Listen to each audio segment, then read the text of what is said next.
Assalamualaikum warahmatullahi wabarakatuh. Makasih banyak yang udah klik di video ini. Ketemu lagi bareng aku Sisi Prayogi. Sebelumnya aku mau ngucapin banyak-banyak terima kasih buat teman-teman yang udah subscribe. Dan bagi yang belum subscribe, aku tunggu ya subscribe-nya. Untuk cerita kali ini aku mau bawakan cerita dari Sandra di Solo. Kejadian ini dialami Sandra ketika Sandra tuh diterima di salah satu kantor di kota Solo. Saat itu Sandra itu tinggal di sebuah rumah kontrakan yang gak jauh dari tempat kerja Sandra. Sandra ngontrak karena memang Sandra itu bukan asli orang Solo, teman-teman. Gak terasa 2 bulan itu Sandra udah bekerja di Solo. Dia tidak mengalami kesulitan sama sekali dalam pekerjaannya, kata Sandra. Semua kerjaannya lancar, hubungan sama teman-teman di kantor semuanya pokoknya lancar. Sandra nyaman deh pokoknya kerja di kantor tersebut. Karena memang aktivitas keseharian Sandra memang lebih banyak dihabiskan di kantor daripada di rumah, maka untuk urusan rumah diserahkan kepada asisten rumah tangga yang bernama Bu Deyi yang asli orang Solo dan tinggal di sekitar kontrakan kota Solo. Bu Deyi ini nggak nginep ya teman-teman di kontrakan Sandra. Jadi Bu Deyi ini biasa datang pagi hari ketika Sandra sudah berangkat kerja dan selesai pekerjaan Bu Deyi ini di sore hari. Jadi Sandra pulang, Bu Deyi udah nggak ada. Jadi Bu Deyi itu megang kunci cadangan ya teman-teman. Dan kenapa Sandra itu percayakan kunci, karena memang ini adalah rekomendasi dari pemilik kontrakan yang kata pemilik kontrakan memang biasanya menitipkan rumah tersebut kepada Bu Deyi. Sedangkan Sandra sendiri biasanya akan sampai di rumah sekitar jam 7 malaman.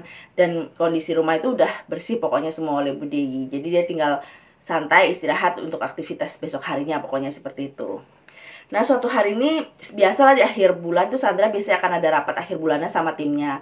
Sehingga nggak kerasa tuh udah lewat jam pulang kantor ya, karena biasanya kalau meeting akhir bulan kan biasanya memang agak lama. Tapi tumben banget kata Sandra, sepanjang jalan malam tuh nggak kayak biasanya. Jalanan tuh terasa sepi, hening gitu. Tapi Sandra nggak mau ambil pusing, pokoknya dia pengen cepet-cepet sampai rumah. Ya udah, pokoknya dia ketika sampai rumah dia masuk deh pokoknya ke rumah. Namun tiba-tiba Sandra dikagetkan oleh kehadiran Bu Deyi yang masih membersihkan kamar mandi.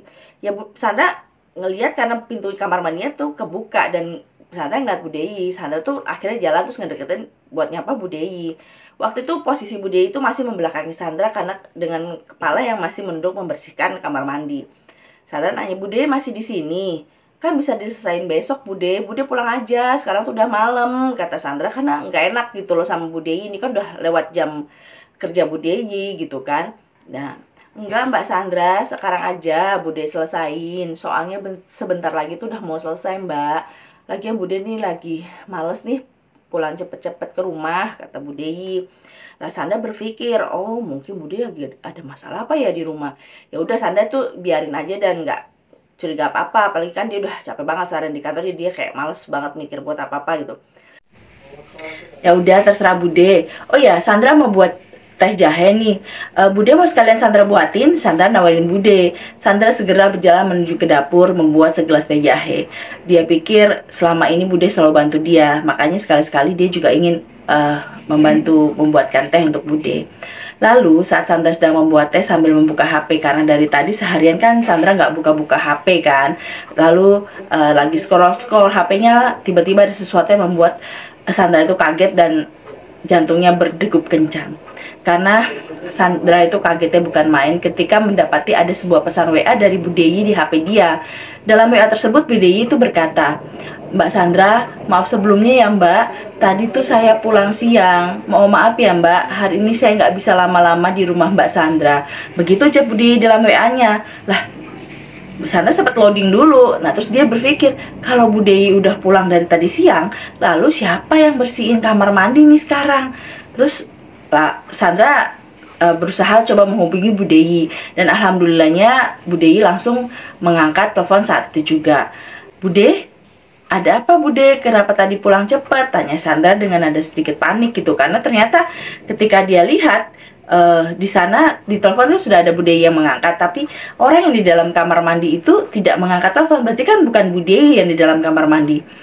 "Mbak Sandra, maaf saya pulang lebih awal tadi. Insya Allah besok saya ceritain Mbak," jawab Bu Deyi dengan nada yang sedikit seperti orang ketakutan gitu kan. "Oh iya ya baik Bude, makasih sebelumnya ya Bude, maaf ganggu jadinya malam-malam," kata Sandra gitu. Lalu pun Sandra menutup teleponnya dan menyimpan HP-nya di dalam sakunya dan berjalan menghampiri orang yang sedang di kamar mandi, yang jelas-jelas berarti orang itu kan bukan Bu Deyi. Perasaan Sandra tuh sebenarnya udah nggak enak gitu kan, tapi dia berusaha memberanikan diri berjalan menuju kamar mandi tersebut. Saat sampai di depan pintu, sosok yang menyerupai Bu Dewi itu masih ada di sana, bener-bener persis seperti Bu Dewi dari belakang. Tapi Sandra kan ingat memang tadi tuh Sandra ketika ngajak ngomong sosok yang berada di kamar mandi itu, Sandra belum pernah bertatapan langsung dengan wajah dari sosok tersebut. Dan di depan pintu Sandra perhatikan, dan ya orang itu masih membersihkan di posisi yang sama sejak awal Sandra mengobrol sama dia. Lalu Sandra bilang, "Maaf, kamu ini siapa ya? Bude itu sudah pulang. Kok kamu bisa di sini?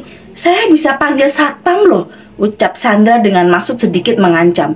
Tetapi yang dilakukan sosok itu tuh bukannya takut, dia malah tertawa cekikikan sebelum menjawab pertanyaan Sandra, yang akhirnya malah membuat Sandra merinding seluruh tubuhnya. "Loh, memangnya kamu belum sadar juga?" tanya sosok itu sambil terus membersihkan kamar mandi. "Ayo, aku ini tuh siapa?" tanya sosok itu lagi. Sandra ketakutan setengah mati, badannya tuh bergetar hebat. Ingin rasanya tuh Sandra lari, tapi nggak tahu kenapa tubuhnya itu ngerasa nge-freeze kaku, nggak bisa bergerak. Mata Sandra rasanya dipaksa untuk terus melihat ke arah sosok tersebut. Kemudian sosok itu menoleh dan berdiri menghadap Sandra, memperlihatkan wajahnya yang selama ini tidak terlihat. Ternyata wajahnya itu rata, tanpa mata, hidung dan mulut, benar-benar rata, sosok tanpa wajah. Akhirnya setelah 1 menitan nge-freeze, baru Sandra bisa bergerak. Pas sudah bisa gerak, Sandra pun langsung lari, teriak saking takutnya ninggalin rumah menuju ke pos satpam.